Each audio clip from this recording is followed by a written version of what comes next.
Para termos uma sequência lógica no assunto de chaveamento, primeira coisa a gente precisa falar sobre contato seco. Então você vai ouvir várias vezes aí quando for falar de algum tipo de chaveamento e tal, faz um chaveamento de contato seco para cá, contato seco para lá, contato NA, contato NF, contato comum. Então você vai escutar provavelmente muitas vezes daí se já não tem escutado. Então a gente precisa entender o que é o contato seco, por que ele é chamado de contato seco. O contato seco, ele na realidade ele é um contato, o correto talvez seria chamar ele de contato isolado. Por que isso? Porque ele não tem nenhuma ligação elétrica com o equipamento que ele vai chavear e com o equipamento que está fazendo ele ser atuado. Então, um exemplo de contato isolado, por exemplo, é um interruptor de energia elétrica, né? Esses de tomada, né? Interruptor de lâmpada, vamos botar aqui, né? Interruptor de lâmpada é um contato seco. Por quê? Porque ele está ali, ele não tem alimentação nenhuma, ele não tem nada, ele não precisa de nenhum equipamento alimentando ele não precisa de nada. Ele vai ter simplesmente uma atuação. Essa atuação, obviamente, pode ser tanto manual, como é o interruptor, né? Ou mecânica, também podemos chamar, ou pode ter alguma atuação elétrica ou eletrônica, que seriam os casos do relé. Todos os equipamentos, então, que fazem chaveamento, por exemplo, um interruptor de lâmpada, um disjuntor, disjuntor, um relé, uma contactora. Todos esses equipamentos ou todos esses componentes são um tipo de contato seco. Isso é um contato que não tem nenhuma alimentação, uma chave que não tem nenhuma alimentação nela.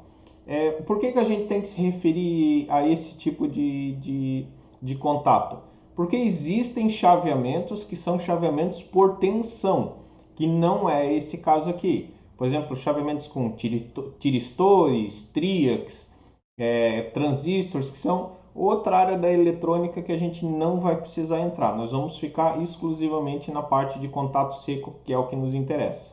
Os contatos secos, eles podem ser normalmente aberto ou normalmente fechado. Que aí você vai ver a descrição nos equipamentos NA ou aqui NF, né? Normalmente aberto, normalmente fechado. Também, dependendo a origem do equipamento, a origem do componente, você vai poder achar essa descrição em inglês, que vai ser em grande quantidade, você vai achar aqui. Então, o NA, que seria o normalmente aberto, vai ser NO, que é normalmente aberto também, então normally open. E a gente tem o NF, que vai ser em inglês, vai ser NC de close. Então, pode ser que você encontre essas duas definições, tanto NA ou NO, que é a mesma coisa, ou NF e NC. Então, você sempre vai ter que lembrar o que é normalmente aberto e o que é normalmente fechado. Vou exemplificar e mostrar para ti como que é cada um deles. Isso é, como é o normalmente aberto, como é o normalmente fechado. Deixa eu avançar aqui. Deixa eu pegar essa outra janela aqui, deixa eu fechar aqui. Então vamos falar de contato seco.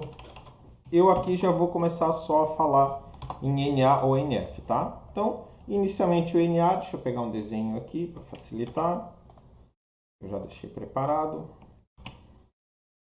Aqui. Então, vamos colocar aqui. Isso aí. Aqui, beleza. Então é o seguinte, então esse é um contato normalmente aberto. Normalmente aberto. Beleza? Então aqui a gente tem um exemplo de um circuito com um chaveamento de contato seco NA, isso é normalmente aberto. Então a gente tem uma alimentação aqui, uma lâmpada. Normalmente ele está aberto, isso é, normalmente o circuito está aberto, consequentemente não está passando carga, não está passando corrente, né? Então quando a gente fala de aberto ou fechado, a gente sempre está falando do circuito. Então lembre-se, o circuito aberto é como se fosse uma pista que não tem passagem ali da corrente. Se ele estiver fechado, a corrente vai estar passando o tempo todo. Isso a gente já falou ali em alguns outros módulos anteriores, né? Então, normalmente aberto vai ser dessa forma, a gente não vai ter nenhuma alimentação chegando no equipamento, né, ou no componente, a não ser que a gente vai lá e acione. A lâmpada é um exemplo dessa, né? A lâmpada está lá apagadinha, normalmente aberta. Vamos lá, clicamos no interruptor, acendeu, passou a ser fechado, mas ele não passou a ser normalmente fechado, ele simplesmente passou a ser fechado, porque o normal dele é aberto. E aí a gente pode ter uma outra opção. Deixa eu duplicar aqui. Deixa eu tirar esse exemplo daqui. Então aqui a gente vai fazer o normalmente fechado. Normalmente fechado, onde eu tenho um outro desenho aqui.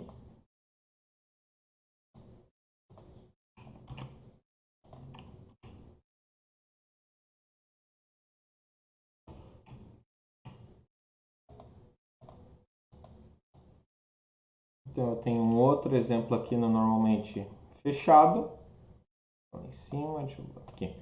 Então, por exemplo, um eletroímã. Um eletroímã, quando ele está acionado, a chave dele está normalmente fechada, né? Então a gente tem a corrente circulando aqui. Consequentemente, o normal dela é ficar fechado. A partir do momento que eu abrir, ele vai parar de funcionar. Então, é um exemplo inverso a da lâmpada.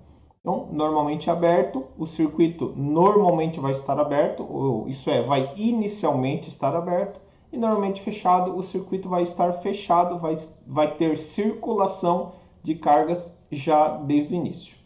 Essa mudança de estado, então, conforme também já falei, só vou frisar, ela pode ser feita tanto manualmente, isso é eu ir lá manualmente acionar a chave, ou pode ser elétrica ou eletronicamente. No caso, um relé, uma contactora, o funcionamento dele é através ou elétrica ou eletrônica. Mas mais à frente a gente vai falar sobre cada uma dessas chaves e aí você vai entender melhor o princípio de cada uma delas.